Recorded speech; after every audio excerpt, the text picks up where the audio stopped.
Hey, new students, this is Professor Farunas. Welcome to my FYS. I wanted to put together a short orientation to welcome you to the class and to get you up to speed. The very first thing that I want to talk about is the orientation guide. It's a document that I put together for all my students. Everybody else has started reading it and annotating it for the first class. We'll want to get you a copy of that so you can get caught up as well. I believe there should be a few copies left outside my office, which is in Jordan Hall 305. As soon as you can, you want to pick up one of those copies. It'll say FYS Story Seminar on there. Make sure you don't pick up the one that's from my PCA.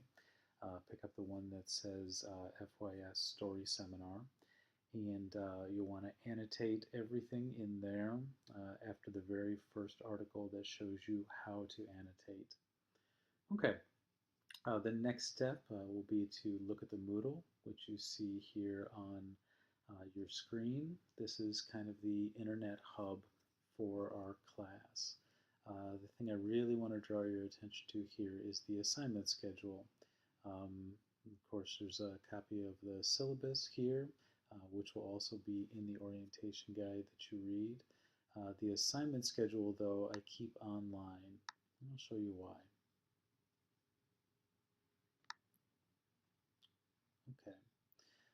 The first thing I want to talk about here is why I keep it online. This whole gray box here says that this is a living document that will evolve over the course of the semester, and I'd like you to reference it online instead of printing it out. Every semester I make small adjustments as we go on, and as I make those adjustments, I change them in the assignment schedule. If you print out a copy of this, it'll be outdated and obsolete in no time. So again, what I'd like you to do is just come here through the link on Moodle and kind of check it as we go along in the semester. I know it looks like there's a lot of stuff going on this page, but after I explain it, hopefully it'll make sense, and certainly by next week, this will be old hat, and it'll be totally familiar to you. I'll start over here, which is where I put the day and the date for every class. Let's look down here at the class that we have coming up. So it's on a Tuesday, it's on September 2nd, and in here, that's where I keep my notes for the class. This part is not required reading at all. It's just where I keep my notes for what we're going to do in class, and in an effort to be transparent and make that available to you. It's a good resource if you're the kind of person who likes to know what you're getting into in any given day, or if you miss class, you can read over it and get an idea of what we did during that day. But again, not required reading. The required stuff is over here in the to read columns. Some days we have multiple readings, that's why I have two columns here.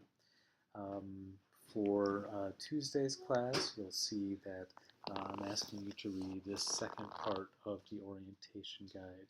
Now, since you weren't in the first class, you'll actually want to catch up and read both parts. It's important to note that the to-read column is to be done for this day. It's not that we start reading it on that day for the next class. That's due to be done on that day. It's the same deal for the to-hand-in at beginning of class column.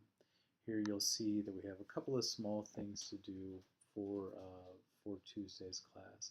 That's the annotated orientation guide, part 2, and what's called a 750 of your reading autobiography. That'll make more sense when you read the orientation guide, and it explains what a 750 is, and it also has the reading autobiography prompts. Okay, I'll go back to the Moodle here. So when you turn things in, you'll turn them in primarily through Moodle, and you'll bring in a hard copy to class. To turn in Tuesday's assignment, for example, you'll pan down to where it lives, Click on the link. Here are the prompts here. Like I mentioned, the prompts are at the end of the orientation guide, and they're also here on the Moodle. I like to give multiple access points. And you'll answer these prompts using at least 750 words, and then you'll submit your paper here. And then this little wizard will walk you through how to submit your paper. If you have confusion with this, I can help, or you can run over to Information Commons, which is on the main floor of the Irwin Library. It's staffed by students from Center for Academic Technology, and they're really good at answering questions of this type. Okay. I hope all this makes sense. I know I'm throwing a lot at you really quickly, but I'm trying to get you back up to speed here. If you have questions, I'd be happy to meet with you and talk with you about this. I also have a couple of teaching fellows who help with this course, so certainly someone will be available to help get you up to speed. Thanks for choosing my course, and let me know if you have any questions.